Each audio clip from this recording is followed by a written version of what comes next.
Dr. Stephen Porges is the creator of the paradigm shifting Polyvagal Theory, and he joins me in today's episode for an extended conversation on critiques of and new additions to the Polyvagal Theory, including the new mixed states of fawn, appeasement, and intimacy. He has a brand new book coming out called Our Polyvagal World, which I do recommend, but I'll do a book review on that in a future episode.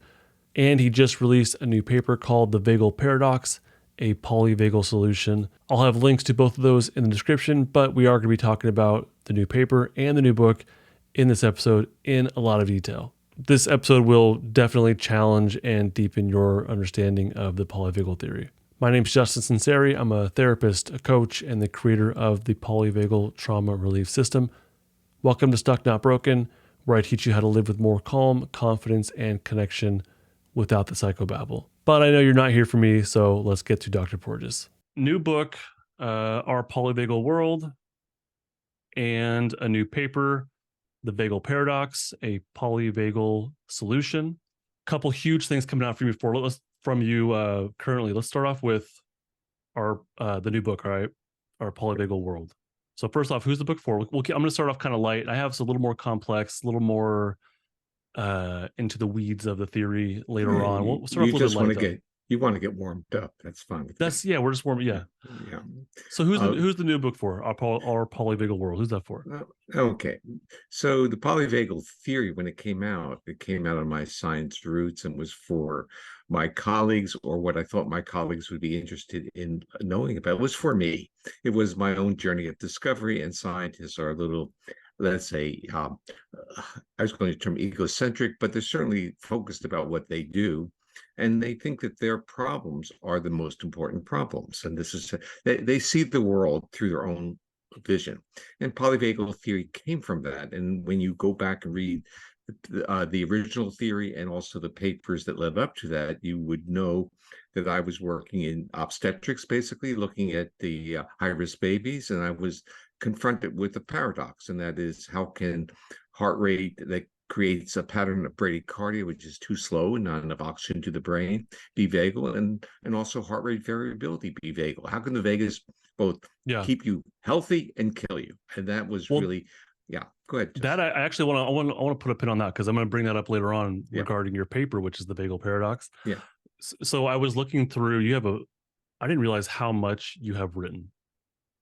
Not just book wise, but the scientific articles, your research. It is an incredible amount. Even before, I think 1994 was like the year of introducing polyvagal theory to the world, right? Yeah. Before that, there was 20 to 30 years worth of research on. Well, longevity does help. Yeah, there's persistence and longevity. Yeah, my first publication is in the late 1960s, and it was the first quantification of heart rate variability as a variable that changed under mental effort. But I think your question is, who's the book written for? So we can we can get right to that. And I was really saying that everything, my tradition or my history or my training, is to write to my colleagues.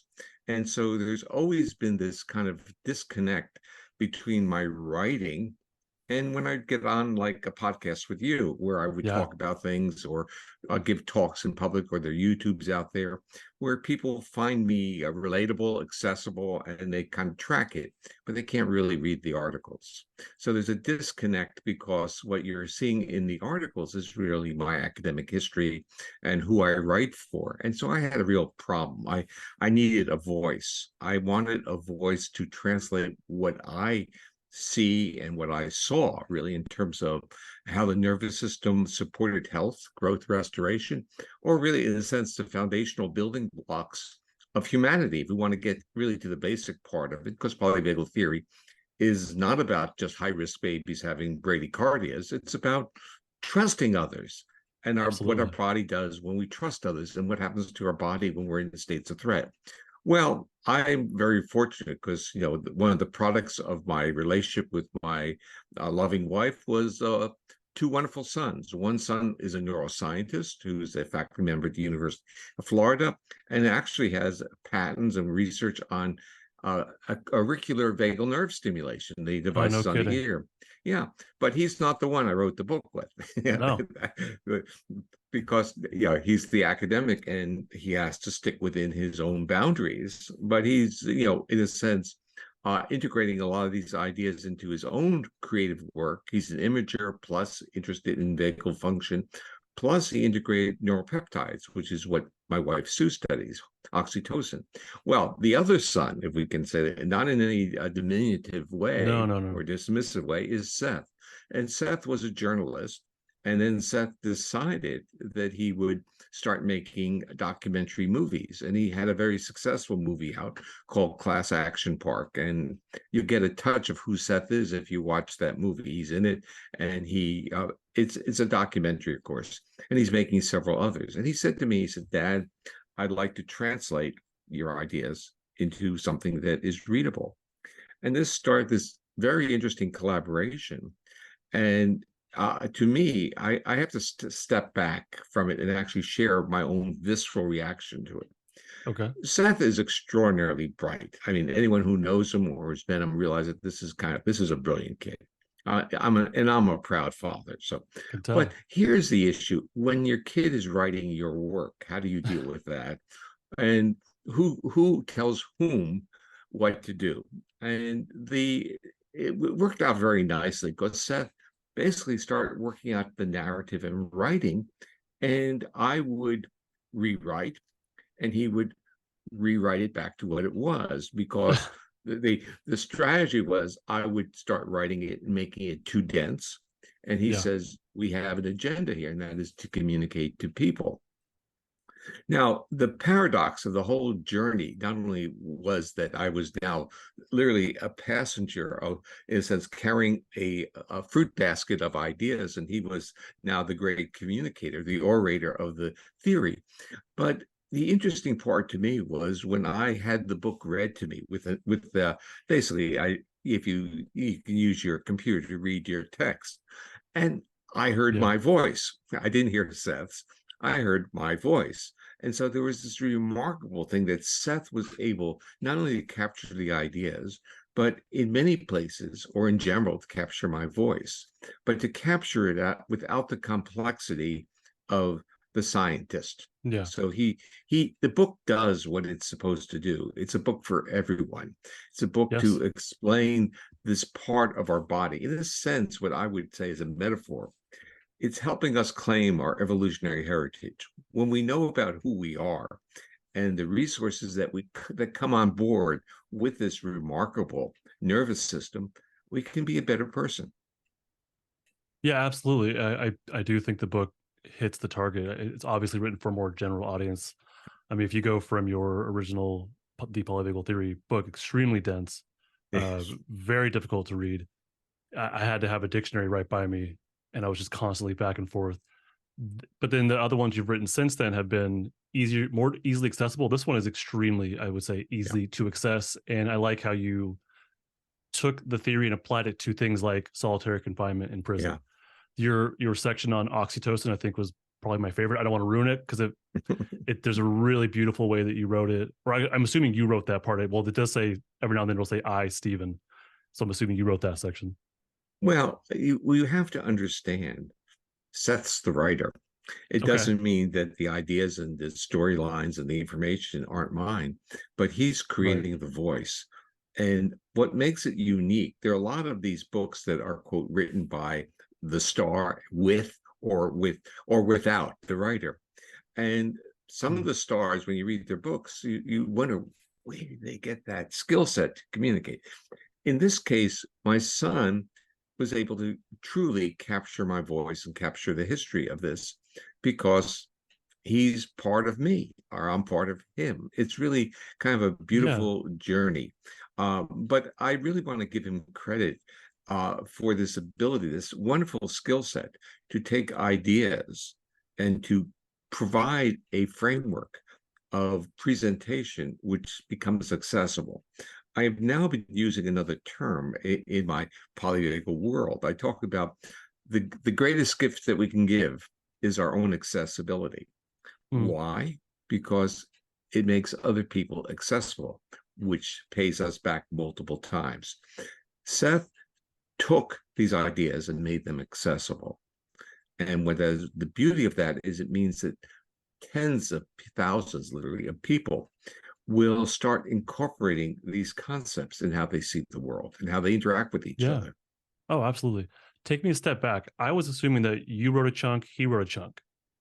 Oh, that's even more impressive because I couldn't tell a difference. There's Yeah, in the opening section, there were references to the Hulk and Bruce Banner, and I think Spider-Man, Spider-Sense was in there. that's So him. That's that, that. yeah, that felt very, I was assuming.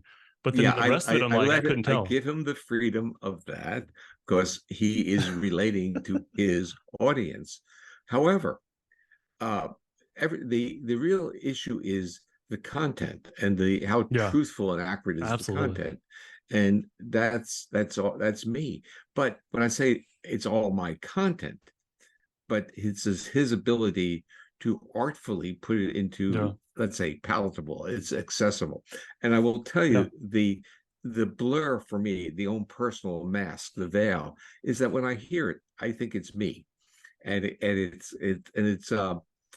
I think that when you realize that your son can basically convey you, um, what it's not only a beautiful gift, it's also a great relief. It means that mm, the ideas are not stuck or locked inside of you.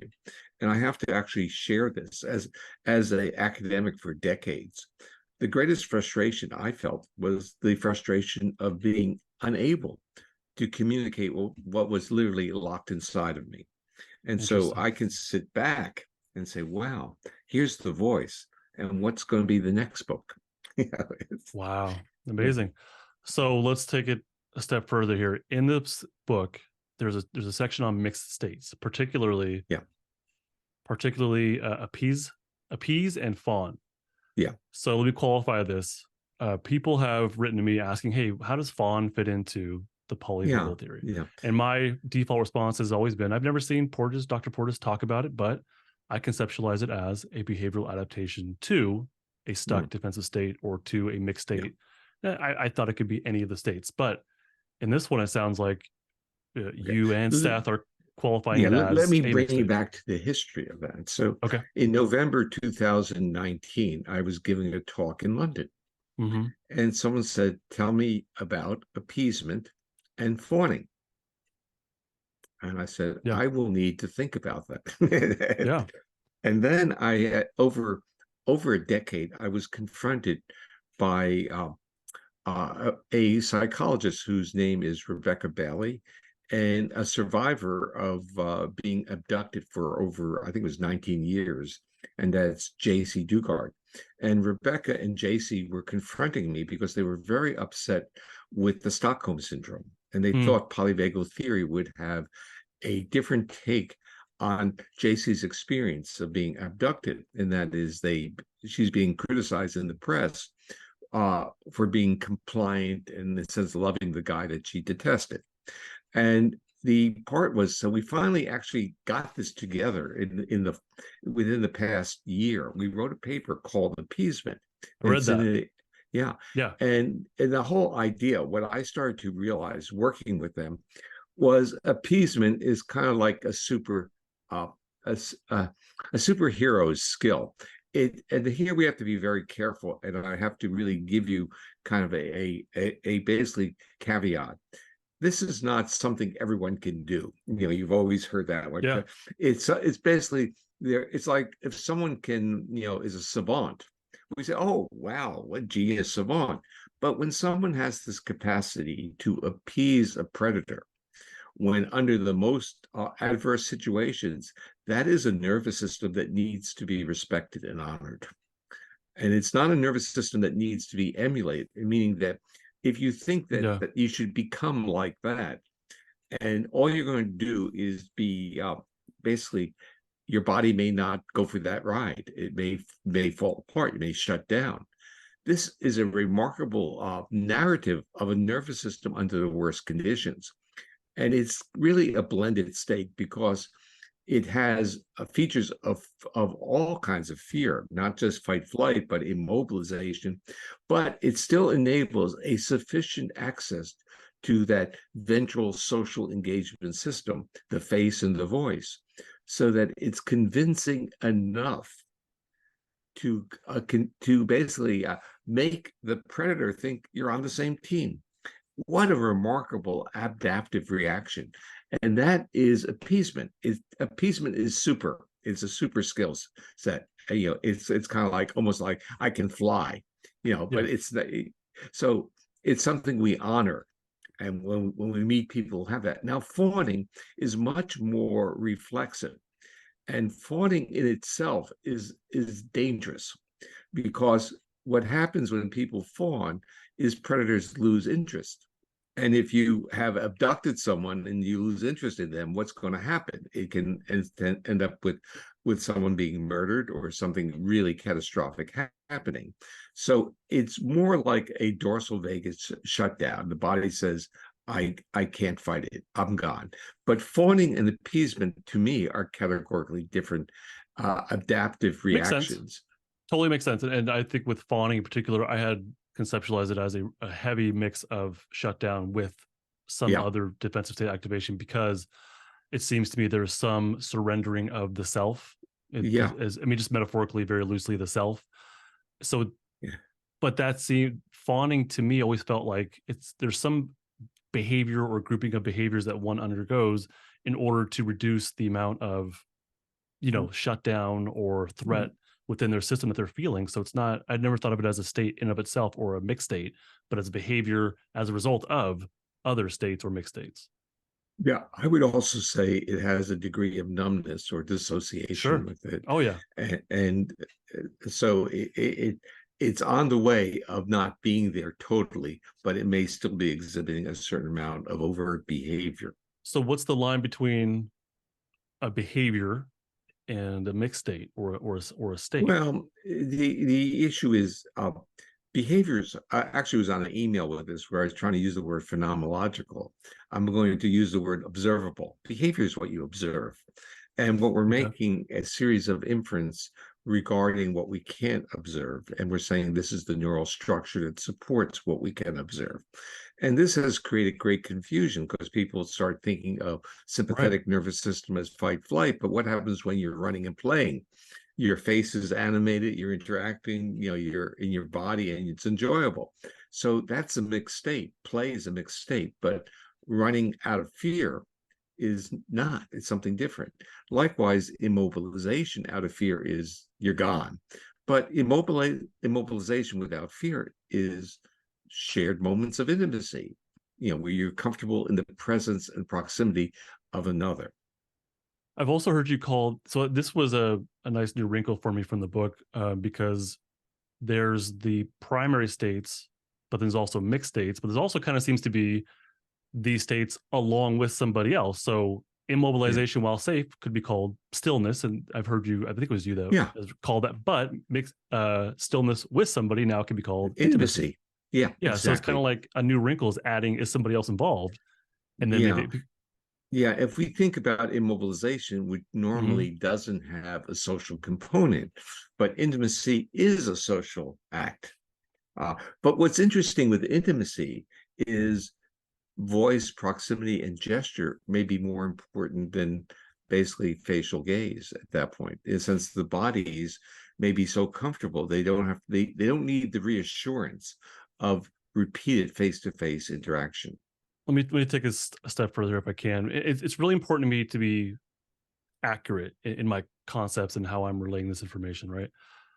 So couldn't we look at any behavior and make some sort of inferences as to what may be happening on a nervous system level?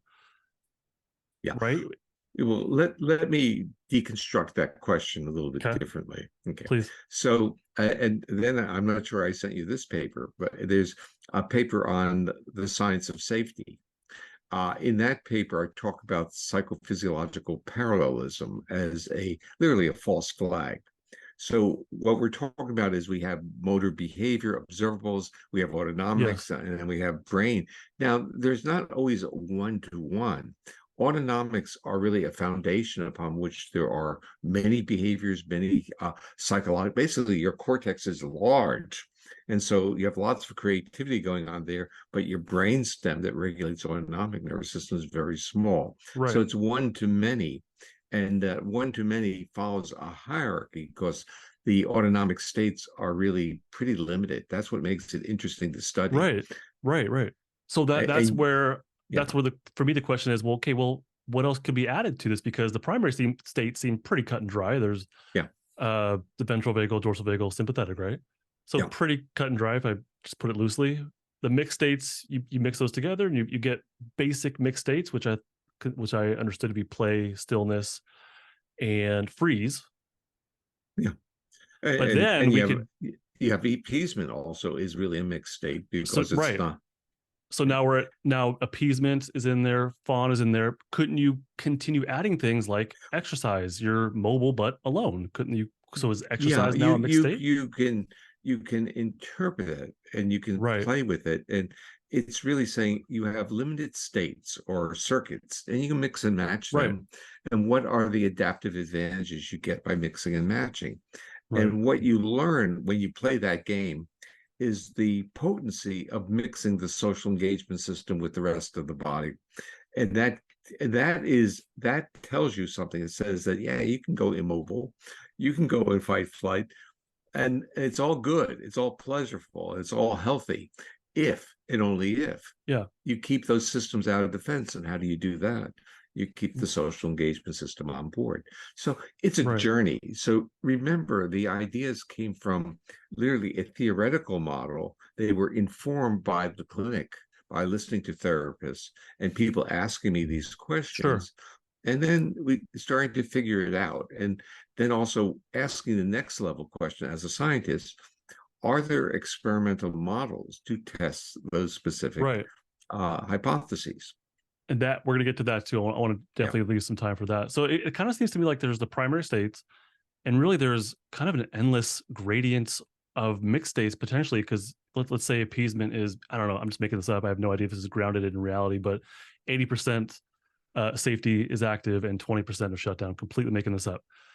Well, what if it was 90% and 10% or 60-40? It might result in some Well, other what sort of you're asking, another way of looking at it is if you think of appeasement as recruiting all three states, and now you're asking the important inputs from those three states, you're really defining whether or not the nervous system is resilient. Because as the numbers get greater for the sympathetic mobilization or shutdown, then appeasement doesn't work. And right. it's basically a shift out of it.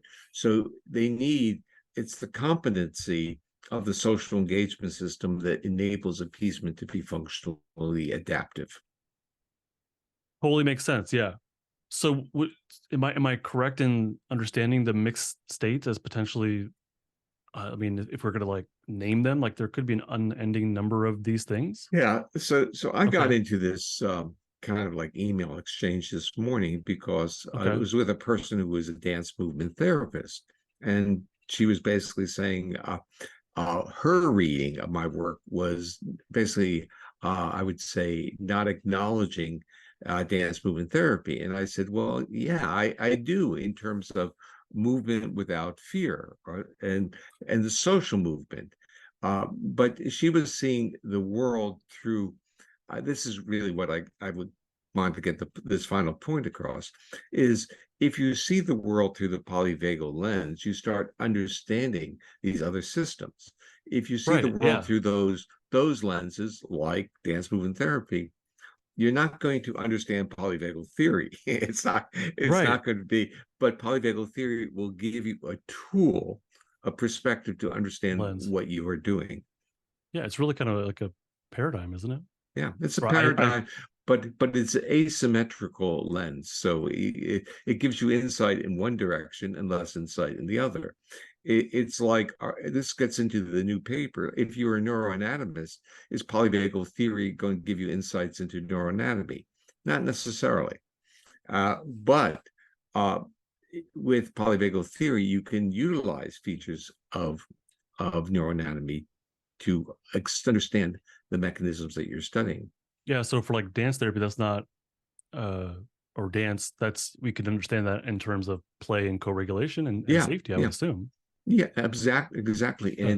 And especially, a lot of people don't like to dance, and you would ask them, why don't you like to dance? And of course, they feel self-conscious. But what are they Oh, it's really telling terrible. you? Yeah, what Dancing's terrible. they're telling you their body's in a state of threat, Yeah. right? So how Yeah. can you have mobilization without fear and dance if your body is locked into a state of threat or fight flight? It's just not going to work. So you start understanding. So polyvagal theory is helpful in explaining accessibility to these different circuits.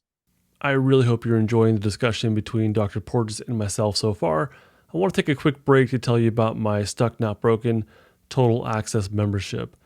With the Total Access membership, you get total access to all of my trauma recovery courses and my private community. All of my courses in the Total Access membership are built from the ground up on the Polyvagal Theory. The first one is Polyvagal 101, which teaches you PVT in very simple terms. The second one is Building Safety Anchors, which helps you build the strength of your safety state. And the third one is Unstucking Defensive States, which teaches you how to actively feel and relieve your stuck defensive state. I really want you to be able to live with more calm, confidence, and connection. And I want you to reduce your anxiety, your numbness, and your anger as well. You can learn more about the Total Access membership through the link in the description. All right, enjoy the rest of my discussion with Dr. Porges. Okay, so we'll move on to another thing that's really, I put a lot of wondering into, and this is the popularization of the polyvagal theory is, and I asked you about this the first time we met actually, a few years ago, activating the vagus nerve. What? So first off, let me frame this. This is not typically language that I see you using in your academic papers. And I have looked, I haven't scoured all of them, but I've looked, I've done a cursory glance at the least, but in this new book, it seems like you're endorsing this type of language, or you answer. Let's start off by saying Please. Polyvagal theory considers the vagus as a conduit. Right. It's a wire.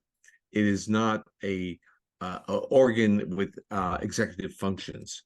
And when we talk about harnessing the vagus or stimulating the vagus, hacking it, we really have to reframe what we mean. If in general the hacking of it or stimulating it is going up the sensory, the afferent pathway, so it's stimulating those foundational brainstem circuits. So, and that support health, growth, and restoration. And the literature is really getting quite strong on that. That is, the afferent signals are telling the brainstem you're doing well. That's a good stuff.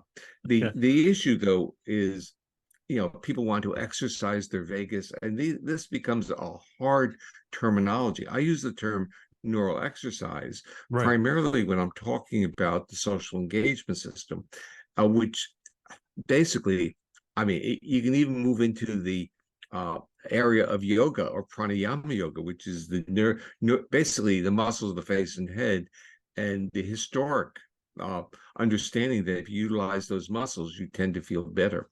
And people do that in terms of singing or listening or playing wind instruments or even playing the kazoo or humming.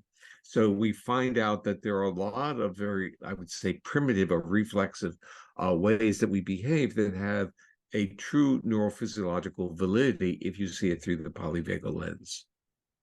So that makes complete sense. And in your, even in the book, it's not a huge section, but it's something that sticks out to me a lot because I spent a lot of time thinking about these kind of things.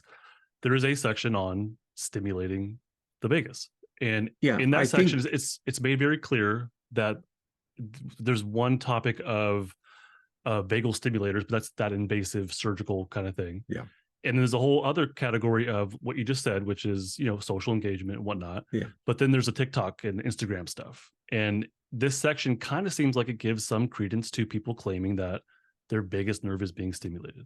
Well, I go back and say, actually, I wrote a chapter that's coming out shortly on vagal nerve stimulation through the lens of the polyvagal theory. And basically, you can do the auricular, you can do the implant, you can do a on the neck that is non-invasive, but you really have to get to the whole understanding of the mechanisms of all forms of vagal nerve stimulation.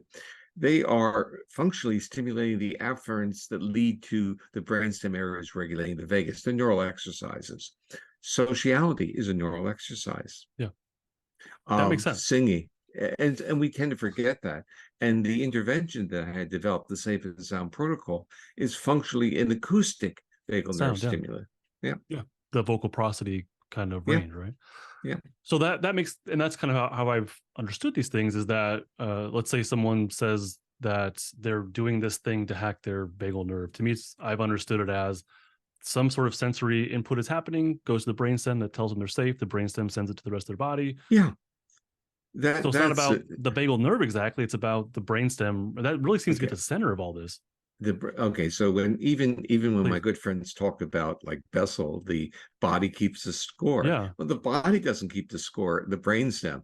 So the Right. issue is the body is the brainstem has the surveillance circuits that sends these. Basically, you have sensors to your body, but the surveillance is being interpreted at the level of the brainstem, and the vagal nerve stimulators are affecting that surveillance system. The vagal nerve. Oh, the implanted vagal nerve stimulators. All of them, and even Okay. sociality are Okay. basically affecting the surveillance system. It's basically shifting the valence from negativity to positivity.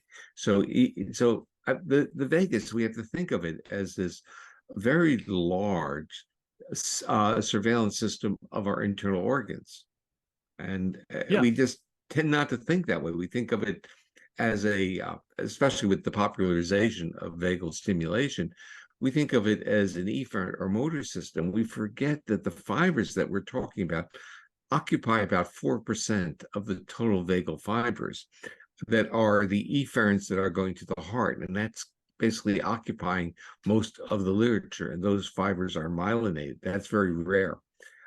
The 80% are sensory, and more of the motor fibers are unmyelinated and go to the visceral organs and not to the heart, other than the heart. So help me understand then. And when it comes to the book, it seems to it feel the way I read it is that the activating or stimulating the vagus nerve is being endorsed. Like, yes, these TikTok people are onto something. Yeah, you have to say, okay, so let's scrape all the philosophy. Is it doing any harm? Okay. Is it stimulating the vagus? Is it when we use a word, is it stimulating the vagus? Is it producing the down system effects of calming? Right. Yes. Is it supporting reduction of pain? Is it enhancing gut issues? Yes. Is it helpful in terms of even going upstream in terms of psychological phenomena? Yes. So the literature is actually coming out very nicely, including like areas of PTSD. The point of my concern had always been that people focus on the nerve without Right. thinking about the Right. circuit. That's exactly And it. Yeah. so we're kind of like gentle in this world. When I'm on podcasts, and I've been on with people who want to hack the nervous system, and I basically do this to them. And reason I do that is it's kind of like offensive to me because the body, Mm, in fact, we live in this world that if something is wrong, we fix it by giving the body something, whether it's a right. drug or implant. The nervous system uh, basically regulates, meaning that it's a homeostatic system that needs input and it produces output and reads what that output is doing. It's a dynamically adjusting system. So if we start as medicating, the nervous system adjusts and then it doesn't work as well. Right. I'm of this firm, what I want to proliferate in thinking is the concept of neural exercise. Yeah. And I'm with it's you. not a question of muscle tone, it's a question of neural flexibility and adaptation. I'm with you in that mission. All right. So the other thing with when it comes to this is let's say there's all these popular, activating the vagal nerve things. Let's say there's a really popular one right now, which is putting a frozen bag of peas on your chest. And someone says it's stimulated my vagus nerve and I was able to go to sleep. So when it comes to stuff like this, my question is, let's just assume, well, there is a signal going to the brainstem, but my question is, well, what's the signal being sent down? Is it of safety or is it more of immobilization? If Well, in this framing. potentially it's immobilization on that one. Right. The question is, once your body immobilizes, it's going to start sending up other cues. And what is your narrative of those interoceptive cues? So this is an interesting thing, and that is, and in the world of trauma, it's extremely important to start talking this way, that the interoceptive feedback is the trigger for people who have had experiences of trauma. So we're a signal for you or for me, assuming we haven't Right. had much Right. trauma, is that's kind of interesting. To them is their body goes, because the interoception, the bodily feelings, are now linked with associations, and those associations then trigger downflow. And with the frozen peas, you could be triggering a dorsal, and now you're getting immobilization. But if you can get immobilization without fear, you own a different part of your body. Yeah, and for someone who's suffering from insomnia, that might be the story of it, and the experience of it might be better than Yeah, being I up all haven't night. heard the frozen peas Oh on yeah, yeah. that's a big one. That's a big one. They call it vagal nerve icing. I hadn't heard of it, and through the Polyvagal Institute editorial board, one of the assignments or whatever Oh, was do we have any thoughts about this vagal nerve icing? And at first I thought, are people putting icing on their skin, like, or some sort of cream? But no, it's ice. That's the idea. well, the Wim Hof has brought a lot of this cold water, Yeah. because those are, in a sense, very primitive vagal reflexes. They exist, but they tend to be more linked to a dorsal response. And they had to do with survival and reduction of metabolic activity.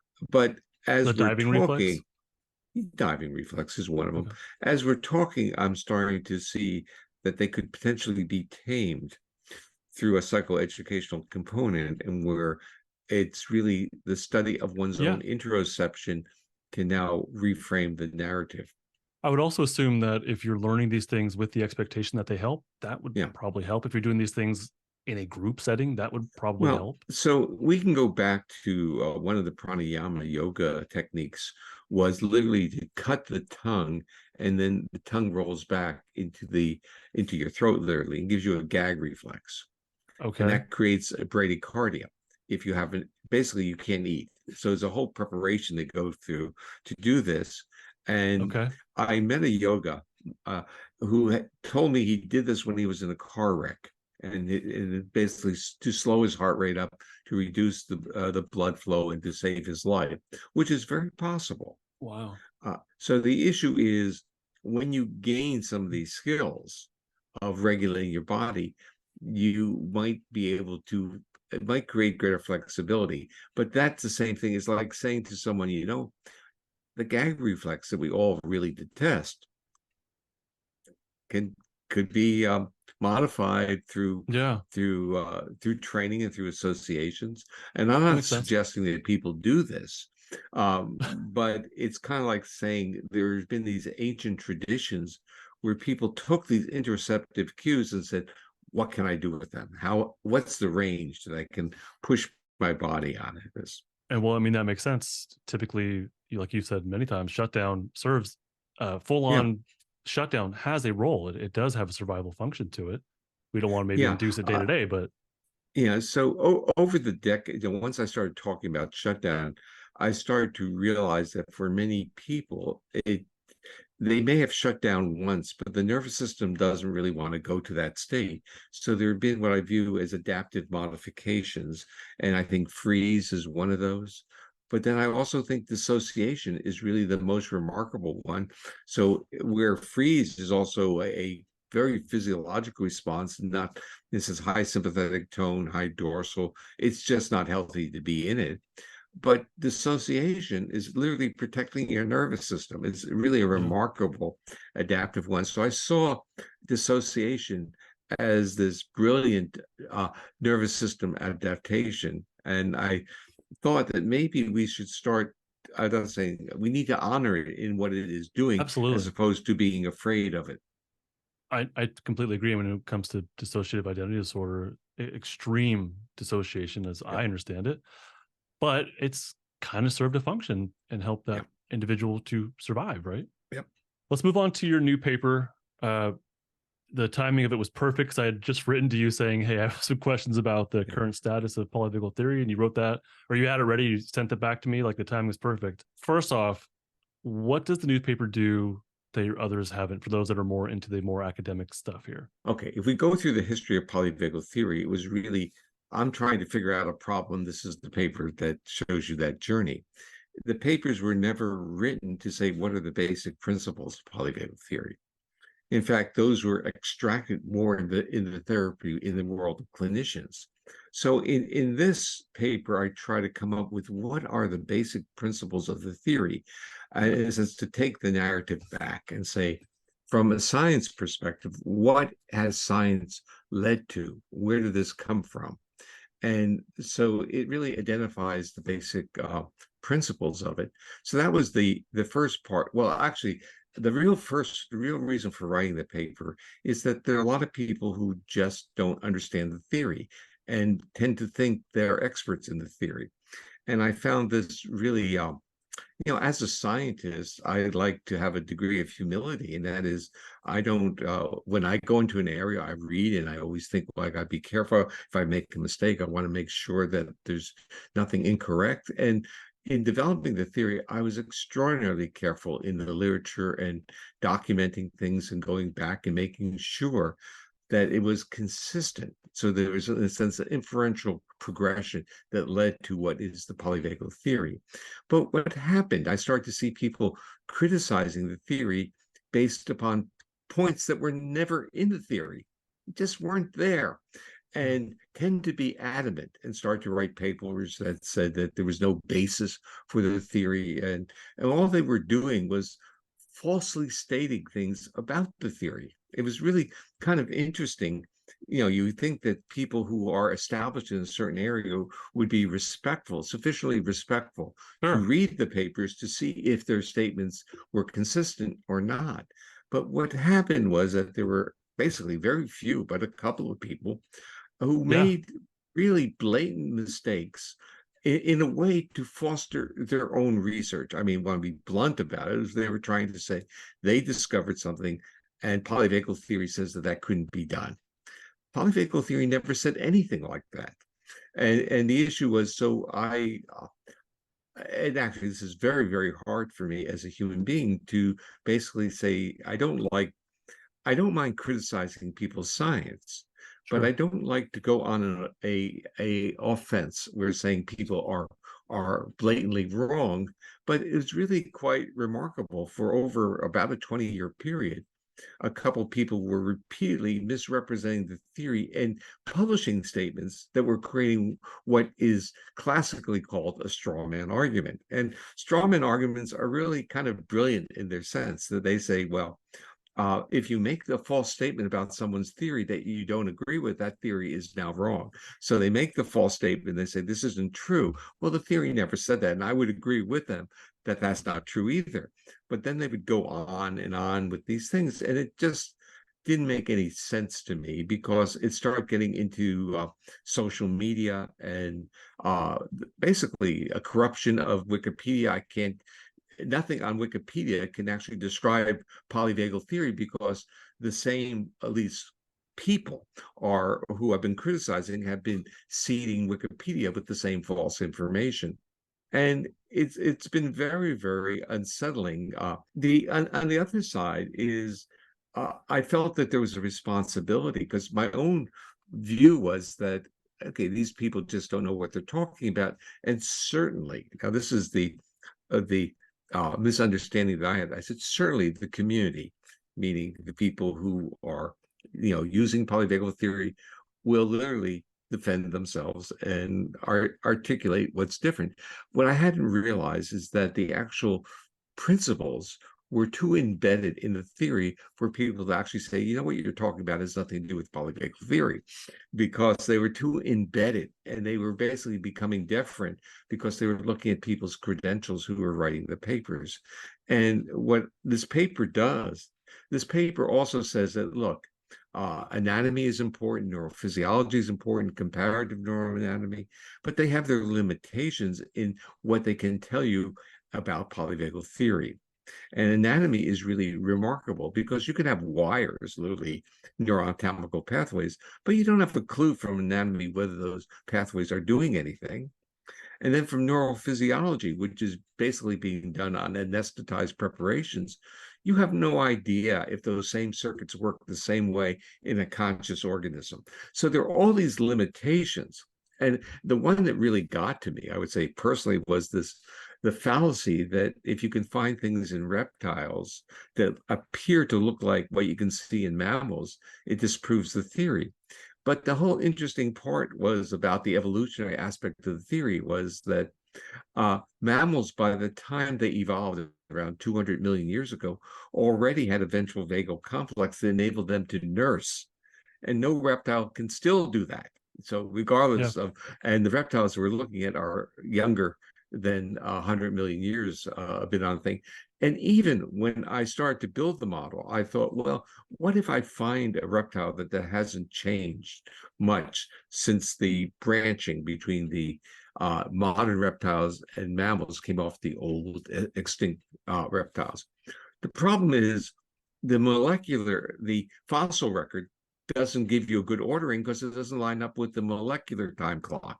So in a sense, comparative neuroanatomy, which was a discipline, which really got its basics is in place because it's supposed to give you hints about evolution, really can't line up its time clock. So it can't give you the hints that it claimed it could. So there's a lot of limitations of these other disciplines. But embryology, so I'm going to now do what I learned as I started to build this paper. Embryology gives you kind of a mirror of how certain neural structures evolved within the history or phylogenetic history of humans or of mammals. You can actually see their anatomy changing with embryology. And the interesting part is that there is a ventral migration, and this is where the cardioinhibitory, the vagal neurons that This become happens in part of, embryology as well? that's where, yes, yes. And that's why the preterm baby was so, it says, serendipitously such a spectacular scientific preparation, because the preterm baby doesn't have the complete ventral migration, doesn't have a ventral vagal system working. And those are the kids that had literally bradycardia. It was still in process of that ventral migration, and that created that vulnerability for lethal bradycardia.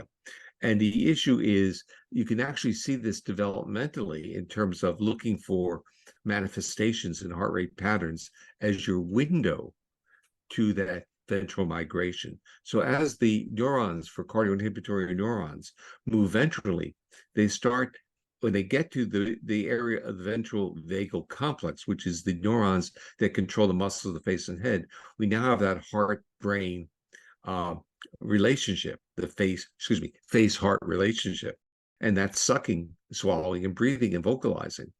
And the interesting part on that is that at that point, when that system works, you have these respiratory rhythms in heart rate, and that becomes your window. And this became another kind of criticism. People said, Is well, that RSA? that's RSA, yeah. Yeah. But that's a mammalian respiratory heart rate relationship. And what the critics were saying, well, we see heart rate respiratory relationships in other vertebrates, so the theory's wrong. But you don't see it coming from the ventral vagus because it's not functioning in those organisms. But they then didn't understand why RSA was important. RSA is important in polyvagal theory because it's an index of that ventral vagus. You can see it working. You can make your predictions of sociality, your predictions of behavior, of stress by watching this system. So it's a portal.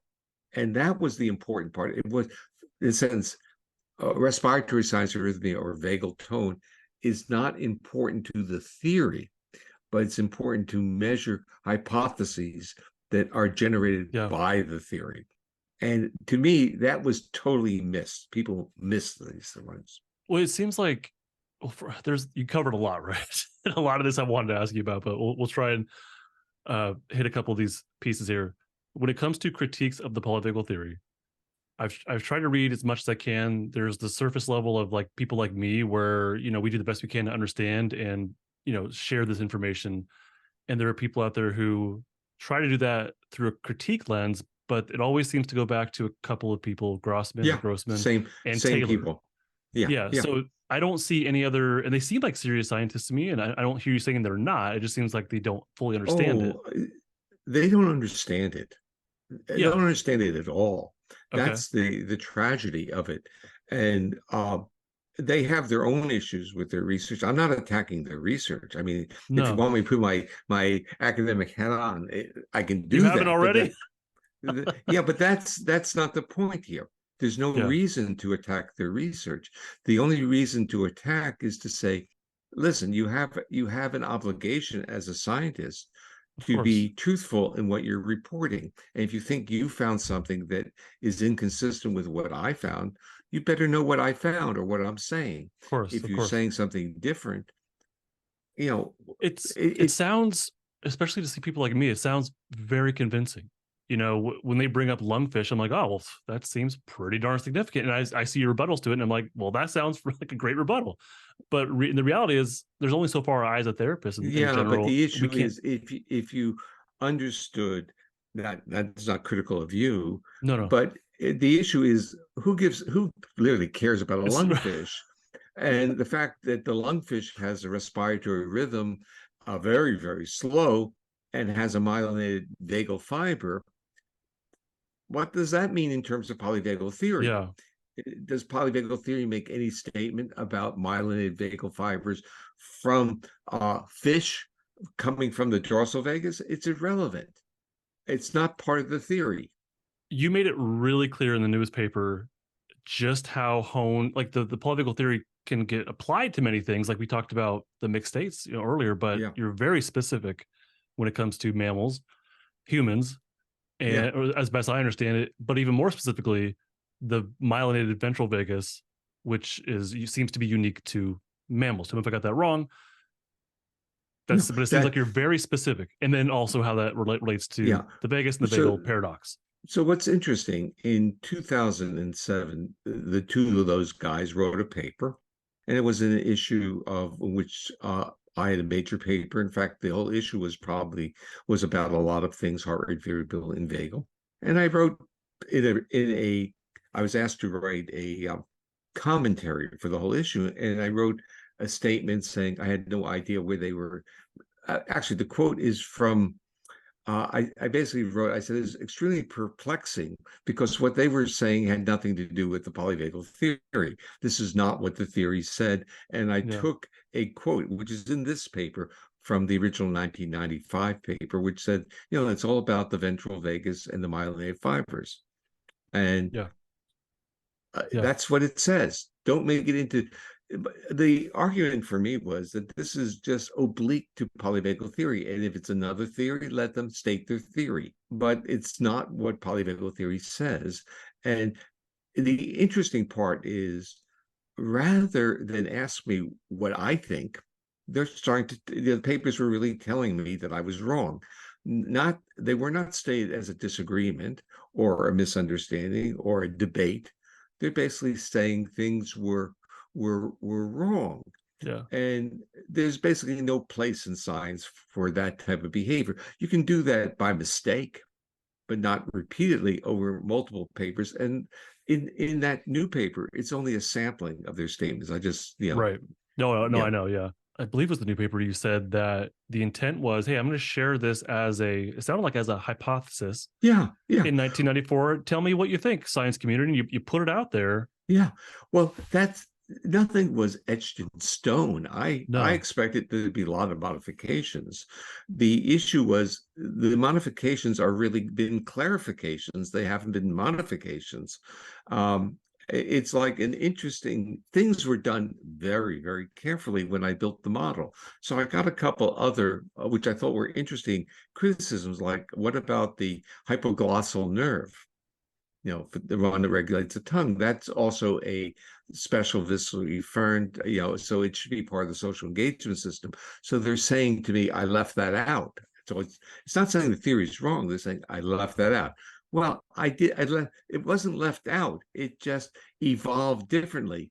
So from our embryology, I just took the cranial nerves that regulate the structures that come off the pharyngeal arch, which are the ones that are the five cranial nerves that define the social engagement system. So the theory was true to the embryology and the phylogeny, and the criticisms were, I would say, ignorant of that, even though that's what these people's strengths were in.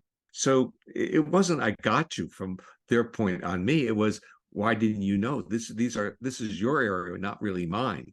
So it's been kind of an interesting view of how you navigate through other people's disciplines. And my view was I always navigate with great respect for people in other disciplines, but the main point is when you go into other people's disciplines, I'm not telling them about their theories, their principles, their practices. I am taking information from their discipline to work in my defined area. Now, they walked into mine without even accurately reading what I had stated. So I find that, just not comfortable. Of course, yeah. You take seems like great care to show as far as literature review. Like I'm not, maybe you're not saying the way I understand it is you're saying, I'm not an expert in this, and this, Yeah. but I can do a deep dive in literature. Yeah. And then it seems like sort of using that, like seems like there's pillars to the theory, literature review, evolution. Yeah. Like, oh, then your research as well. So like there's things that are, it's not just you're saying, hey, this is my guess. Yeah. There's Oh, pillars this is standing on. it's not a theory in the way that people come up with a hypothesis or Right. idea. An It's educated actually, guess. yeah, it's not the guess, it's derived. And so from the very beginning, I said, when people brought up criticism, I said, read the literature. I didn't argue with me about my interpretation of the literature. Yeah. Don't say I'm wrong, say that my interpretations are wrong. Never, there's never been a article anywhere that said I misinterpret the literature. So the issue, again, in this paper, I'm very careful about what I'm presenting. And in the new paper, what I found really on this journey was this notion, or I would say reframing dorsal vagus and getting newer information on that. And that there is dorsal vagus actually affects blood pressure and contractility. And that you can have, and of course, we already know within the world of trauma and mental health that dorsal vagus affects digestion. I mean, that's really comes out. But the issue is that it also can reduce blood pressure enough that can produce syncope by Mm. reducing the contractility of the heart. So there's not just chronotropic, meaning rate. There's Yeah. what's called ionotropic, which is contractility. So the vagus does two things. It affects rate, but it also affects contractility. And you start seeing, again, the dynamics of a system that if it wants to mobilize, it takes those brakes off. If it wants to go quiescent, wow, it does Yeah. these other things.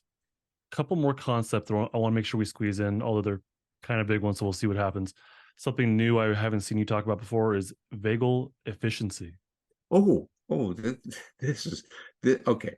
So, okay, you're going to go for a ride, Justin, because because you're seeing the future. The All right, future well, is spit it out now, and then I'll probably have to process it okay. later because I probably might not be able to You're catch going up to with have you, to but take me for process a ride. this. Okay. Okay, so concept of vagal tone and vagal break, it's all peripheral. And when we're talking about neural exercises, we're talking about brainstem. Vagal efficiency is a measure of that brainstem's functioning by looking at heart rate and basically respiratory sinus rhythmia, your indices of vagal activity. When you have an efficient vagal break, if you take it off, your heart rate goes up. If you put it back on, it goes down. So the regression line between heart rate and the amplitude of RSA should be linear. But guess what? In typically normal, healthy people, it's very linear. But now let's do a little mix. Let's talk about people like who have trauma histories, not so tightly coupled. Let's talk about people who have features of what's called dysautonomia, or basically problems with the autonomic nervous system. A sample of individuals with Ehlers-Danlos syndrome, a sample of a population with cyclic vomiting. These are basically from a collaborator in a gastroenterology clinic.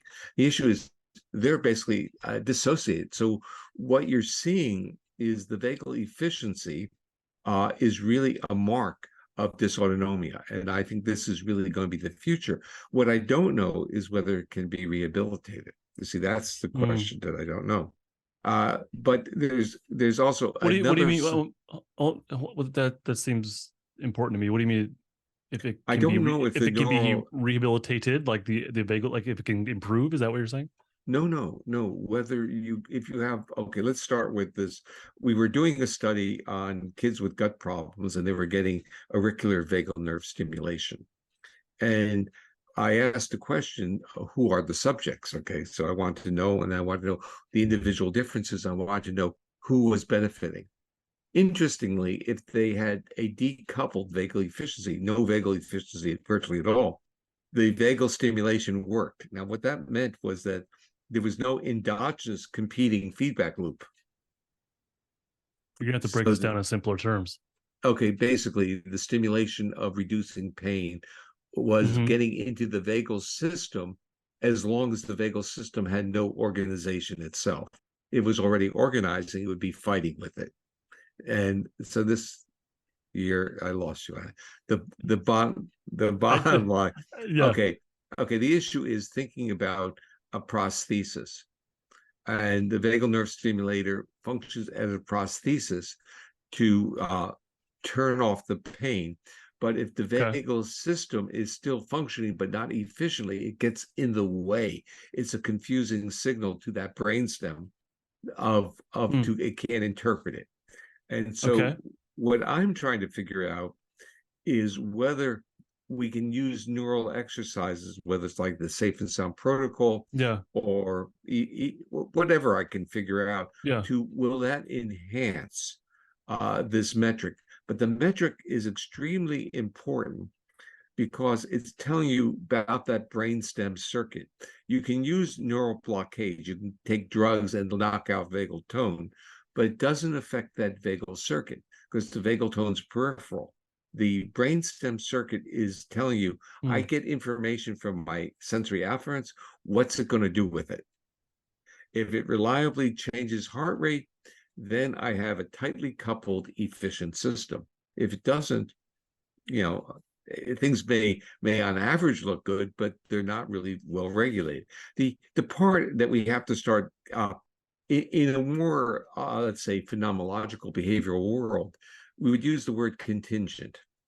Okay. Is the behavior contingent? So the issue is heart rate contingent on this heart rate pattern or this vagal tone influence?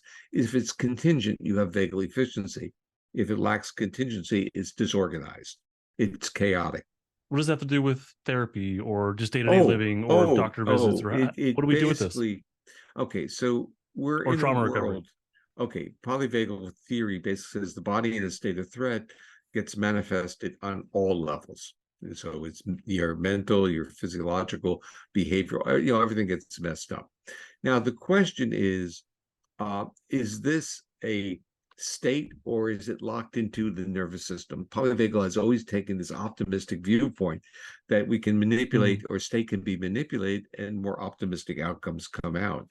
What Right. vagal efficiency tells us is that in part of that state dysfunction is actually manifested in the regulation at the level of the brainstem. It is a atypical brainstem regulation.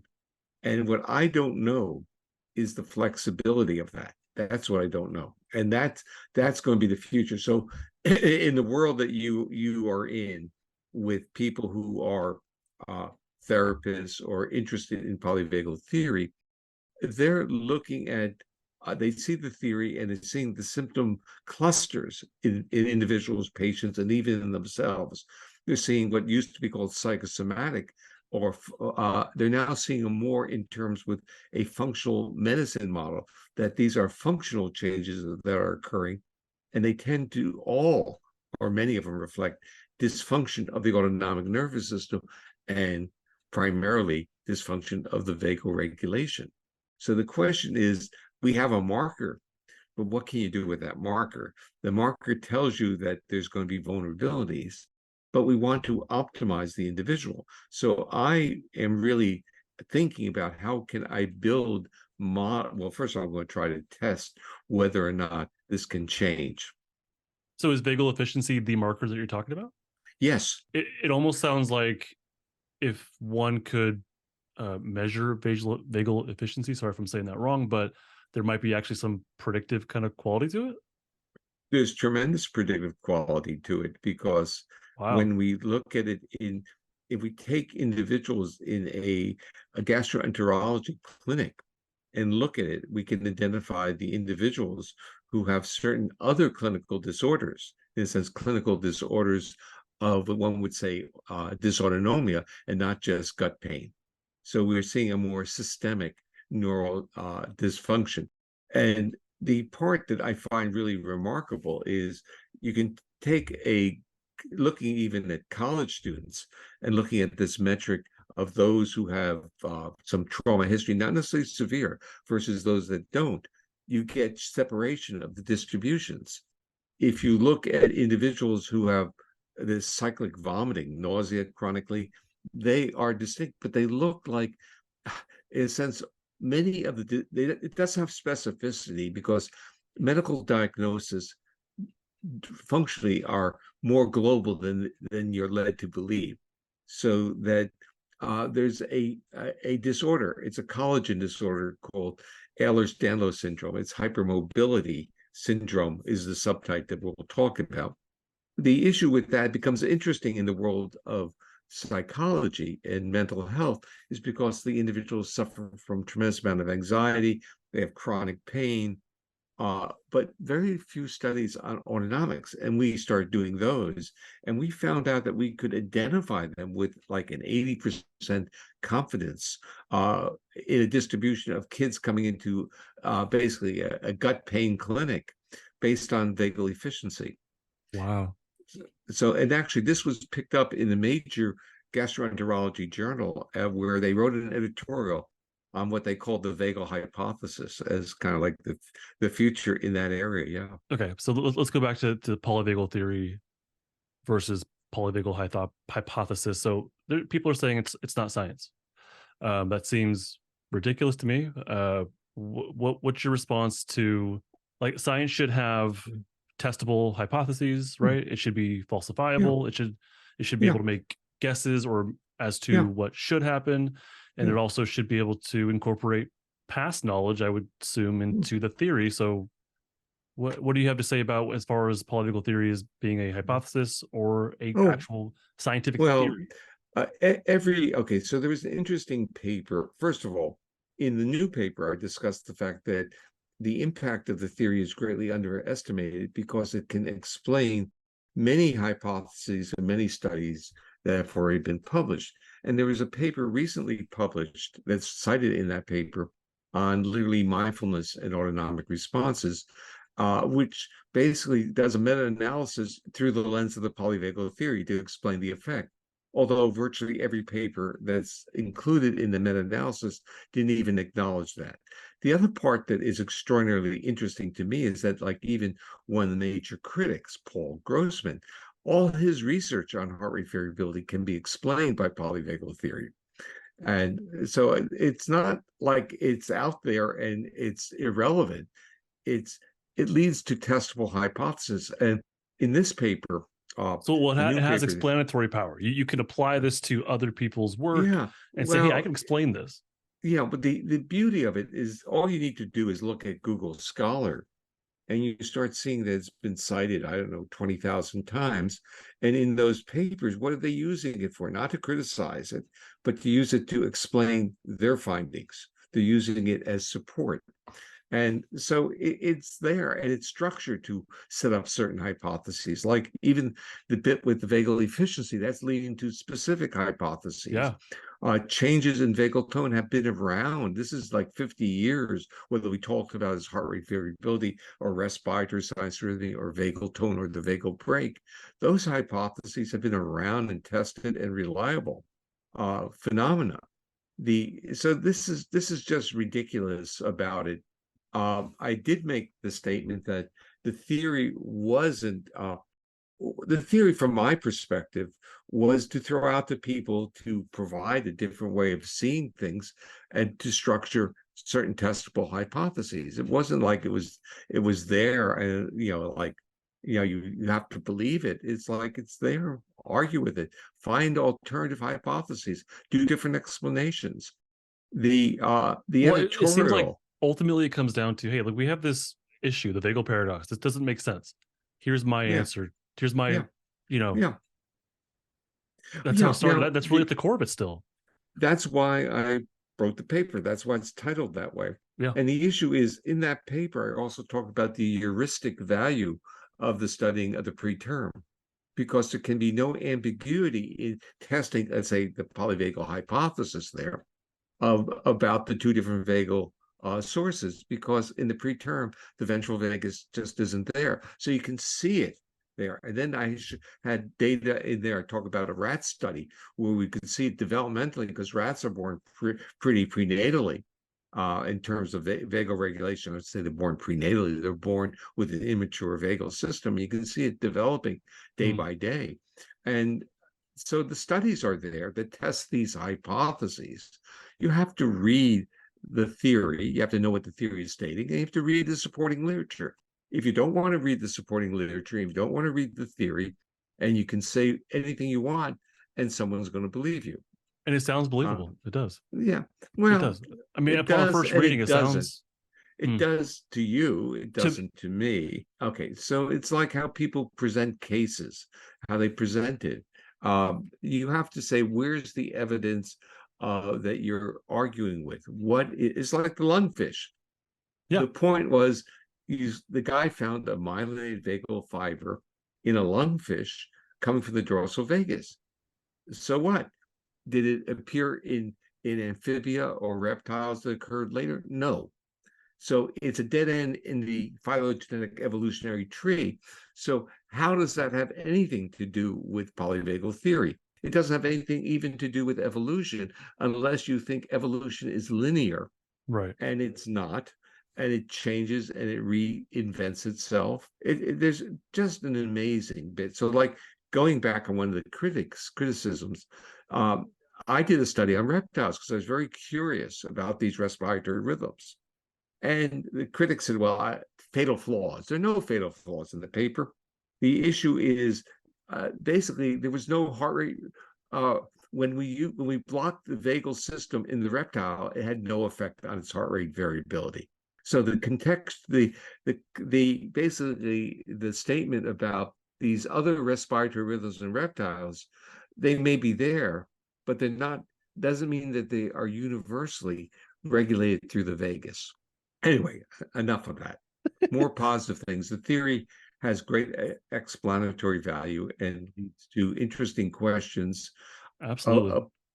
Yeah, I'd like to share one other one, and that Please. was one other criticism, which is almost hilarious, was a criticism that reptiles are social. And one can say, oh, they do have social behavior, but it all depends on how you define social behavior. Right.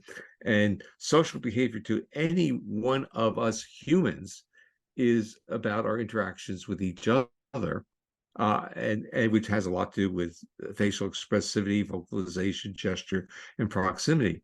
Reptiles have some type of social behavior, but it's not mammalian social behavior. So you have to understand where the theory lives. It lives in a certain domain, and it is not a domain of reptilian social behavior.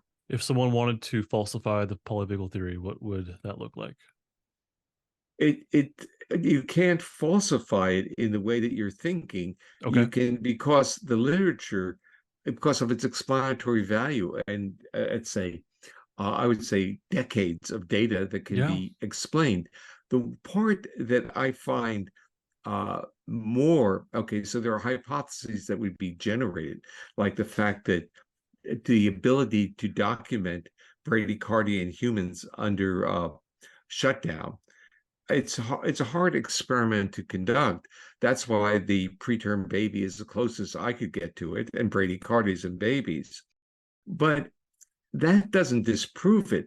But what I started to realize as I wrote this last paper is you might not have a dorsal vagal heart rate bradycardia in everyone. It just may not be there Okay. in the mature adult or the mature individual.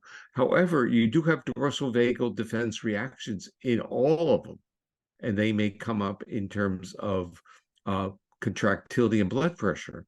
And the literature was showing, as well as gut problems, the literature in other mammals was showing that animals of prey, small animals, tend to freeze and immobilize and have literally bradycardia and sometimes drop dead under so-called fright, while animals of prey will have dorsal vagal contractility changes, but not heart rate changes. Now, that becomes extraordinarily interesting in terms of niches of where animals fall. Mammals, they're all mammals we're talking about, fall in terms of these mechanisms. So I think there's a lot of flexibility in understanding the true autonomic signature of immobilized defense in humans. And I'm because it's too hard to set that paradigm.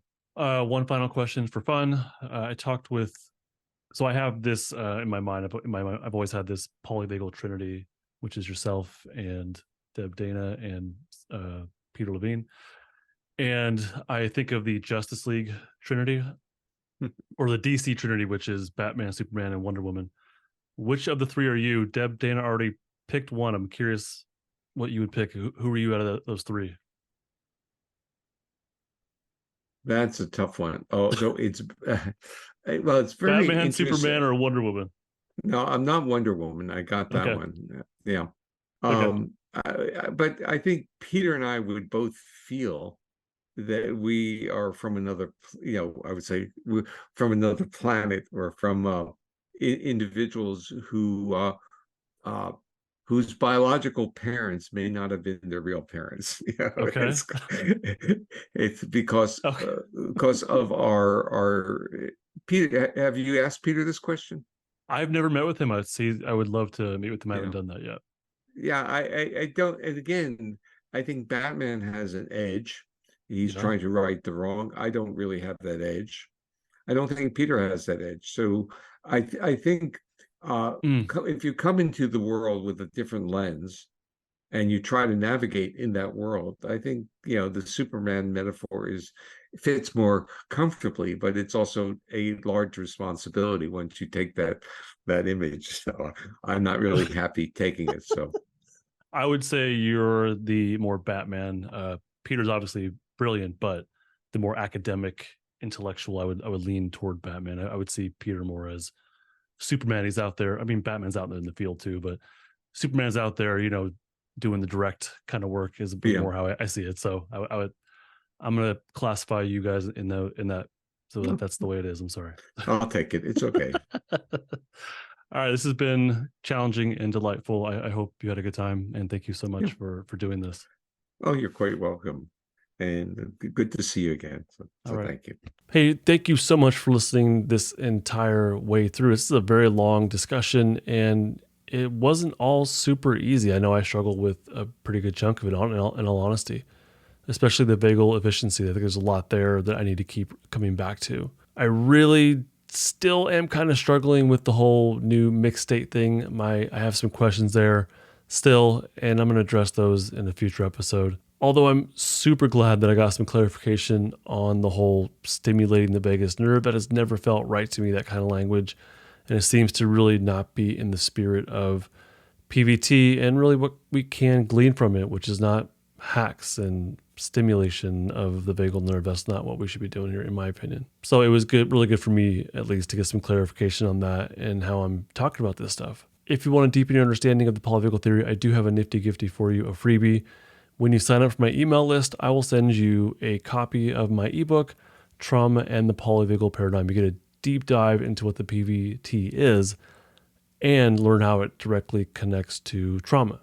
So again, link in the description. When you sign up for my email list, I will send you Trauma and the Polyvagal Paradigm, my ebook. Otherwise, fellow Stucknut, I really hope you've enjoyed this conversation between Dr. Porges tonight. I hope this episode has been a wonderful resource for you in learning about and applying the polyvagal theory. Bye. Well, I appreciate you. I was nervous about sending you that email saying, hey, here's the questions I want to ask. I was nervous about it. I think for me, it feels, I don't feel like I'm challenging, but I feel like, hey, I have some questions, like some real, not skepticism exactly, but I have questions about this stuff. Where are you at in its process? I take it really seriously. I want to do the best I can to, I talk about it a lot. And so it's extremely important to me that I represent your work accurately and then translate it for a more general audience. It's extremely important. Now that I'm on the editorial board, it's even more important. So, as I'm reading this stuff, it's like I'm asking myself, do I have a deep enough knowledge? And as a therapist, there's only so far I can go, but Yeah. Do I have a deep enough knowledge to reply to people that are writing to PVI asking for feedback? So, I was nervous, putting that out there and saying, hey, I have questions about this stuff. I'm open for anything you want to ask me. Seems like you are, yeah. Yeah. Yeah, and then your response was, hey, here's a new paper. Boom. This is going to answer, actually address a lot of my questions. Yeah. Okay.